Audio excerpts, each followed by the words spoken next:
Equality Hub. Annex A Consultation Questions. Improving disabled people's access to let residential premises. Reasonable adjustments to common parts. A new duty. June 2022. Your information. Please note that this section is optional.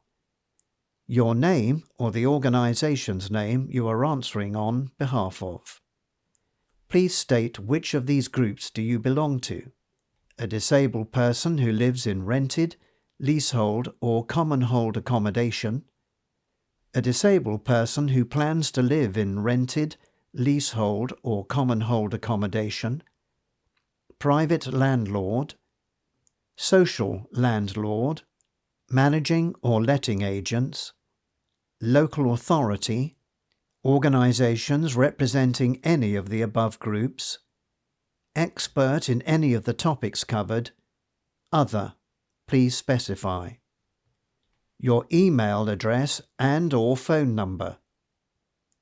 Would you be happy to be contacted by the Government Equalities Office about your responses? Yes or no?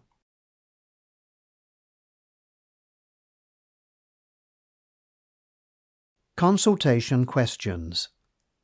Please read the consultation document, Improving Disabled Persons' Access to Let Residential Premises, Reasonable Adjustments to Common Parts, A New Duty, before answering the following questions. There are 18 questions. You can answer any questions. Question 1. Do you think any types of property should be excluded from the proposed reasonable adjustments duty? Yes or no? If yes, explain what types of property. See section on exceptions to scope. Question 2. Do you think that guidance should set out what a reasonable period should be for the landlord to complete the tenant consultation process following a reasonable adjustment request? Yes or no?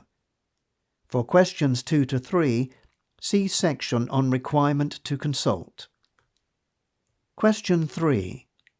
Do you have any views to add on how landlord-tenant consultation arrangement should work? Yes or no?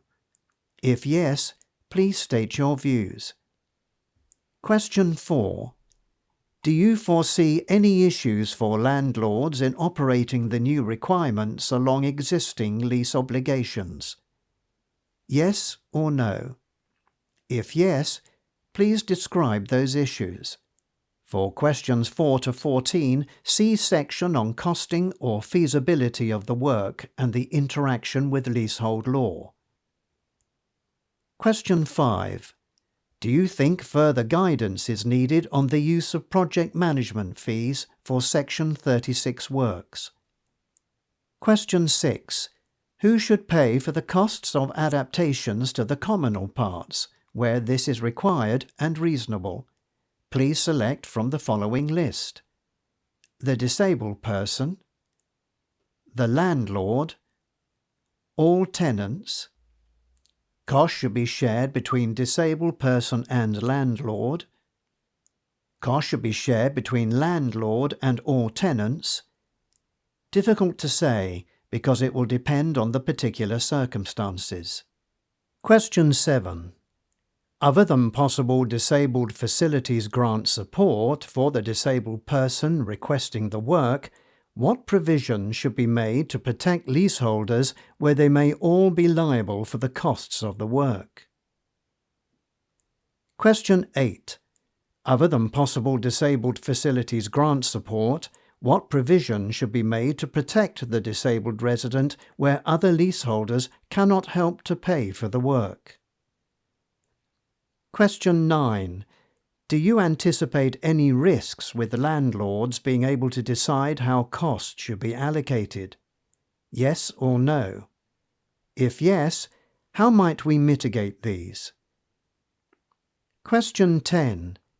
Do you foresee any risks to any of the parties concerned in cases where the landlord deems it appropriate under the lease to pass on the costs of the adjustment to all leaseholders? Yes or no? If yes, please explain the nature of the risks and how, in your view, they might be mitigated. Question 11. What factors should we consider when drafting guidance for the process to consult other tenants? Question 12. There is no power in the Equality Act to set out a mandatory form or template that residents and landlords must use to manage the process, from initial application for an adjustment through to landlord decision. However, the government could provide a template for voluntary use. Would you welcome a model form or template which would be included in the guidance? Yes or no? Question 13. Are there any other considerations or reasonableness that you think the guidance should cover? Yes or no? If yes, please state. Question 14. Is there any other support that landlords would find useful in helping them to make decisions on reasonableness? Yes or no? If yes, please state. Question 15. After a landlord has agreed to an adjustment, as well as setting out the requirements of a written agreement between the parties, the government could also set out a mandatory form for this purpose. Would you welcome this? Yes or no? For questions 15 to 17, see section on Reasonable Adjustment Agreement. Question 16.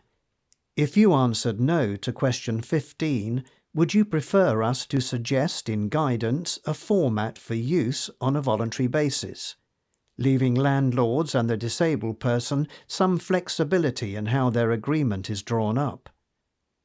Yes or no? Question 17. If you answered yes to either question 15 or 16, what would you like to see covered in a mandatory or voluntary form? Question 18. Do you agree that the landlord should be required to set out in the agreement how the disabled person's money will be held and paid over to the contractor? Yes or no? If no, please say why. See section Monies Held on Trust.